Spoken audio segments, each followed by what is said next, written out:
this is Justin with Casual Conversations, and today we're going to be going over the bio exam. So yeah, today I'm just doing a practice exam to show how the exam works, what the questions look like, and we're doing it on Revision Village, which is kind of a website for multiple programs, but today I'm going to be using it for paper 1 for the bio HL exam. It has 47 questions for 120 minutes, which is kind of typical for the actual time that you'll take on the test. But I'm not trying to post a 2-hour long video, so we're going to be doing 15 questions and see how long that takes. I'm not quite sure, but we're going to grade ourselves based on that. To preface, I'm not the best at bio, so you're going to see some possibly enraging processes in my thinking, but that's alright. I'm going to be guesstimating on a lot of this because I really do need to study, but this is a baseline for me, and then some maybe educational or entertainment for you guys. So yeah, let's get started. Okay, so before we start, I just want to apologize for the bad quality in the video. I don't really know how to fix that. I'm using Streamlabs, so if anybody knows how to up the quality, whenever I do put it on the maximum quality, there's some weird glitches, but that's for later. Basically, what I'm going to do is I'm going to go question 1 to question 15, write down my answers on this sticky note that I have here, and then we're going to see how I scored. Alright, so let's just start. Question 1. These questions I'm not the best at, I won't lie, mostly because I don't know how to read these things. So when you see 5, I think that's nanometers. We have 5 right here, which means these are like millimeters. I want to say millimeters, but it's asking for the width of the entire cell. I mean, it's going from 4 to 0, so it's like 40. Yeah, because this is 5. That means this is 10. So yeah, probably 40. So we're gonna go 1B. Never mind, those might be easier than I thought. I feel like I got one wrong in the last practice exam that I took, so maybe I got better at that. Question 2. Which definitions are matched to the correct form of diversity? Okay. Tables are always pretty hard for me, so I need to take some time and actually, sequence this information. So give me 1 second.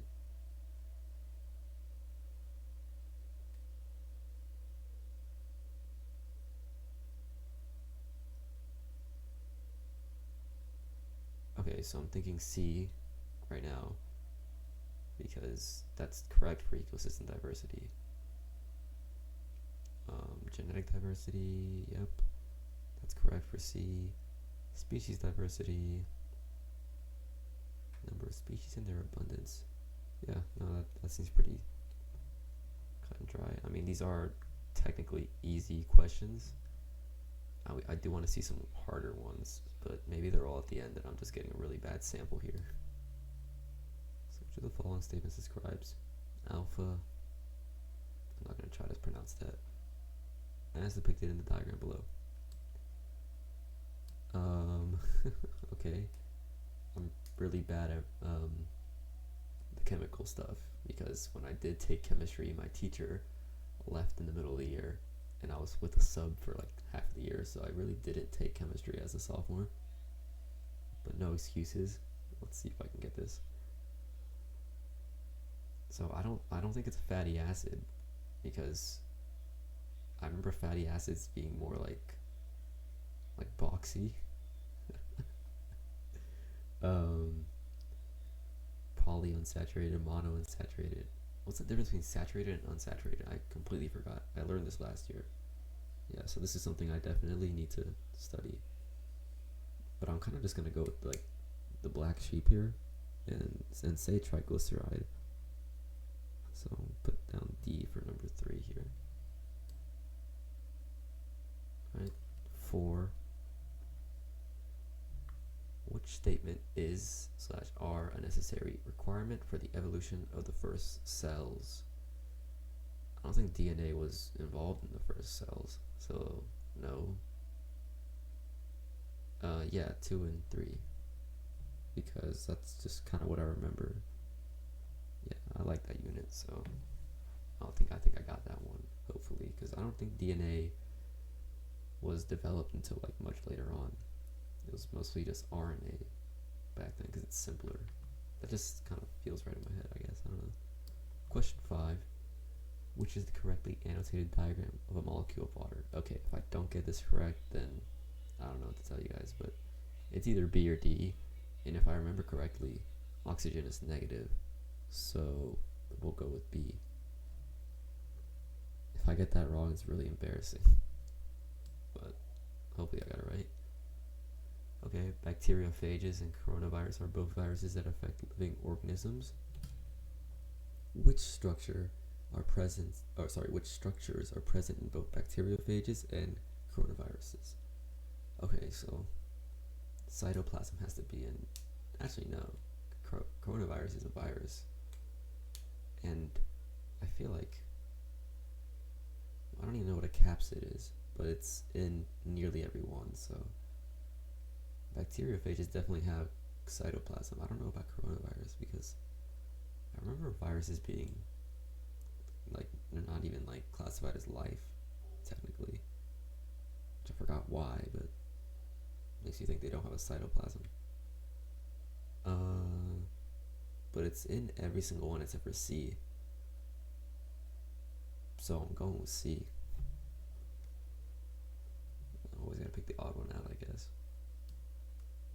I'm just doing kind of basic multiple choice test taking strategies where I'm just kind of eyeballing it because I generally don't know a lot about biology. I really should know more, but you know, it's whatever. It's all good. Which feature correctly describes the binding of a ligand to a receptor? Okay, I don't know what a ligand is, but I'm gonna try my best here.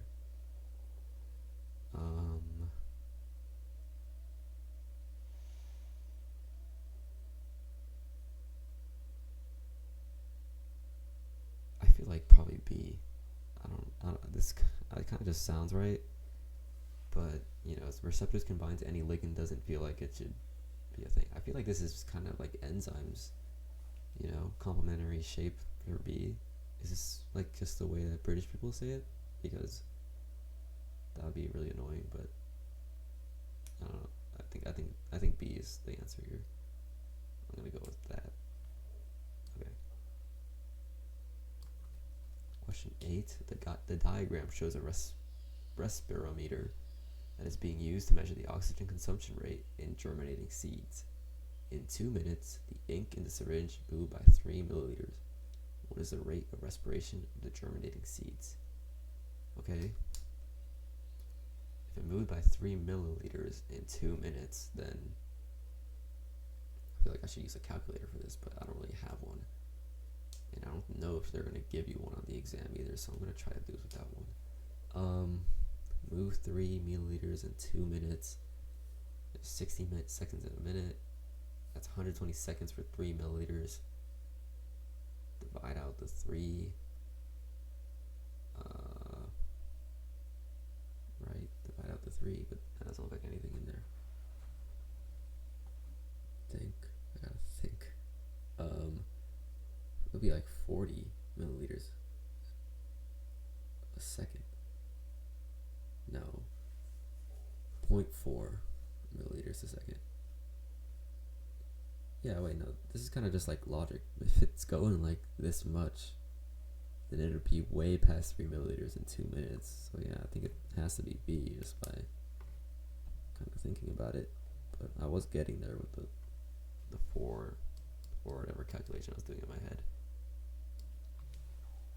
Go with B for 8 though. Alright, question 9. I feel like I can always get these graph ones.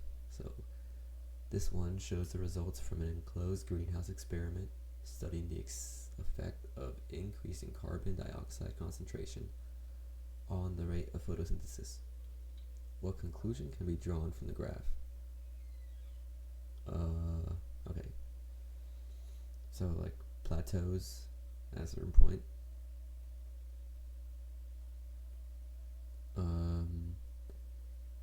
When the rate of photosynthesis plateaus, carbon dioxide is no longer a limiting factor. Oh wow, I literally said plateau. Just because of that, I'm going D. Taking D. Okay. Cut that. Okay. Going for D. Okay, wait, no. making the answer D. There. Question 10. The cyclical variations in the population densities of a predator and its prey are shown in the image below. Okay. Which of the following factors may have the least direct effect? Okay, so we're going for like the opposite here. On the populations of the predator and prey species depicted here. Okay. Well, A is probably like not the answer, because that's pretty much the whole reason that this chart is cyclical. B, reproductive rate of predators. I don't know, maybe. Okay, food availability. I feel like, okay, weather conditions has to be it. Yeah, that's too sporadic to have an effect over time like that, you know. Although weather conditions would affect food availability for like the rabbits at least, but then why not just say the food availability? You know what? Whatever. D. Question 11. Ecological reserves in a. This is a medium question. Ooh, I didn't notice that. Okay. Ecological reserves in adjoining areas are connected by passageways or small strips of land to enable animals to cross between regions. Which of the following would describe these connections? Okay, I think I remember this. I would say wildlife corridors. Yeah, wildlife corridors. Which, you know, it's just like, it's like a hallway for animals to get under like big highways and stuff, so they don't die. Yeah, sounds right. Alright, question 12. Which of these statements is/are correct concerning the polymerase chain reaction? Okay, I don't know what that is, but we're gonna figure it out. Okay, this has to do something with DNA, obviously, but what? It creates RNA copies of DNA. That doesn't sound like a thing. It uses special DNA polymerase that can withstand high temperatures. It requires helicase to work. I don't think it's 1. I don't think 1 is correct, so I'm just gonna scratch off A and D. B, I don't remember anything like that in class, like ever, so. But it's in both of the answers, so it doesn't matter. I feel like helicase, yeah. I'm gonna go with C. Although I don't feel like 2 is right, but whatever. See, this is what I mean when I say I don't really know my content here, because I have no idea what half of these vocab words mean. Alright, so some fungi obtain nutrients by releasing digestive enzymes into their surroundings. Oh, okay, I know what this is like, just classifying them. Yeah, I think they're obviously detrivore. I don't know if they're autotrophic or heterotrophic. Heterotrophic, yeah, makes sense because they're taking from another organism. They're not just producing it themselves. So yeah, going with, oh, not B, I wrote down B. Going with C. Yeah, heterotrophic detrivores. Okay, so I don't really know what these, I never like learned about energy pyramids. I should probably figure out what these mean, but I can kind of get it just by looking at it. Okay, so 14. What is the reason that the lions have less energy available to them than the giraffes? Oh yeah, no, I learned this in actually another class. I learned this in my environmental systems and societies class. That's like I was like way better at that class. I like that class. But yeah, it's because like the energy just gets lost as you go up the chain. I forgot why. That's why like cows take so much food and they just kind of compress it into like, you know, their muscles that we eat. It's pretty interesting stuff, but I'm pretty sure it's A. Yep. Yeah, it's just kind of like lost through the chain. Pretty interesting stuff. That question was cool. Okay, so last question that we're gonna do for today. It's a graph question. So trends in atmospheric CO2 concentrations and Mauna Loa. I butchered that so badly. I'm so sorry. What conclusions can be made from this graph? I see like IB Biology just be spamming these 1, 2, 3 questions like every single time there's one of these, multiple of these. So yeah, I'll always watch out for these ones. But usually what I do is just pick one that I know is wrong and then kind of scratch it out. That helps. So that's a strategy that I do. But for this one, let's see.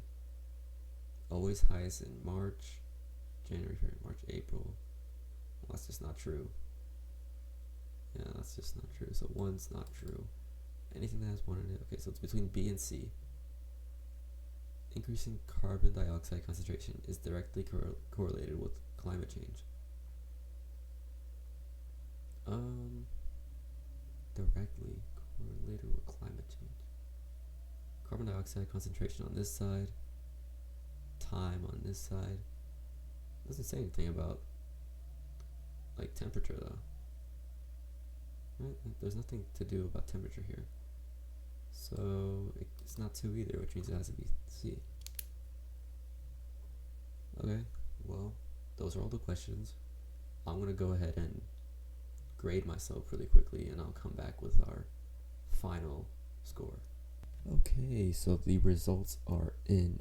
Out of the 15 questions I answered, I only got 3 wrong, which is much better than I was expecting. That's about, 3 wrong out of the 15, so 12 out of 15 really, but it's about 80%. So not bad. And I don't know what that correlates to as an IB score. I'm saying that's probably like a 6, but we can't really make that connection because I only did 15 questions out of the 47, and I can imagine I'd get like a lot more wrong because I feel like these are kind of more difficult as you go on. Sure, it says easy, but these look like they would look, there's a hard one in here. Multiple. Yeah, I feel like I would definitely get more questions wrong in this second half. So I feel like on this whole exam I might get like a 4. I think I'd be able to pass it, but I definitely want to get a higher score. But yeah, general notes. The questions I did get wrong were 3, 12, and then 13. So I did actually get the oxygen question right. Wasn't embarrassed. It was B. And if you want to go look at the actual answers, I will be putting the link to this entire practice exam. It's free. There are paid ones, which, I'm not trying to pay to do work, so I didn't pay for them. But, yeah, you can go check it out. Go look at the answers that I got wrong, and obviously take the whole test for yourself. Take the rest of it. They're much harder questions. These ones are kind of the easy ones. But, you can see how it works. There's mostly graphical stuff, so there's a lot of images, a lot of diagrams, a lot of tables you have to look at. So general tips for the IB Bio exam: make sure you know how to read charts, obviously. Make sure that you know your vocab. That's pretty important. I feel like it's one of the more important classes when it comes to vocab. History, you don't really need vocab that much, but IB Bio, you definitely do. So make sure you have your vocab on lock. Make sure you got your understanding of tables down, because that's pretty important. And yeah, other than that, I think I did better than I thought I was gonna do. Let me just put 12 here. I think I did better than I thought I was gonna do. These are the questions I got wrong, so you can go check it out, see where I failed. And yeah, that's about it. So yeah, thank you for watching, and stay tuned for the next couple episodes of our podcast. It's gonna be me with my actual co-host, and I might do some more of these videos where I just kind of do some practice exams or whatever the works are. A lot of it's going to be math based for me, because that's kind of what I'm spending a lot of time on right now when it comes to studying, so it would help me out to study that as well as making videos on it. So yeah, expect some new content soon. Please subscribe. I don't know why I'm drawing all this out, but it's fun. Subscribe, hit that bell, hit that like button, and yeah, we'll see you all next time.